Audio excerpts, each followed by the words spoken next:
We've been hearing so much about artificial intelligence and software automation. Sometimes that occupies all of our imagination when it comes to business process automation. But there's one other area that we should take a second and think about, because there's been some amazing progress here too. It's the field of robotics. And I tend to think of robotics as, it's like that part of the iceberg that's above the water. You can see it. It's a physical manifestation of automation. Most of automation, software automation, you can't see it. It's invisible. That's the part of the iceberg that's under the water surface.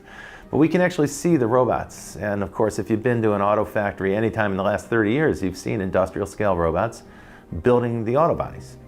But now those robots are leaving the auto factory and they're starting to come out on the streets around us. We have robot vehicles that are being tested now in several US states and all over the world. I think there are 21 cities around the world now where robot taxi services are being tested.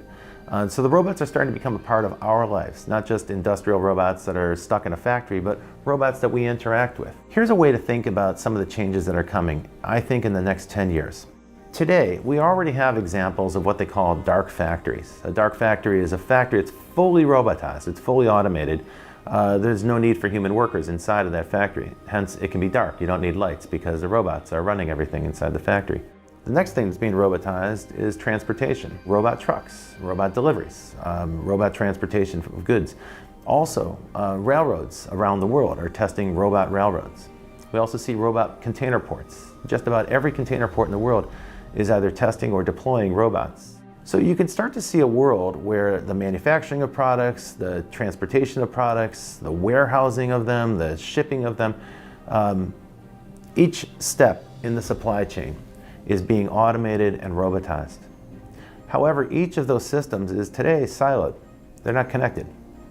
And to connect them, we're going to need a few things. First, we're going to need an artificial intelligence that can track all those items as they move through the supply chain. And we'll probably want to record in a distributed ledger of some sort that the transfer of those goods from one system to another has happened. And of course, to do that, we'll need unique identity for all of those products, particularly those that are customized. Those three things fit together and they'll make possible a fully automated, fully robotized supply chain.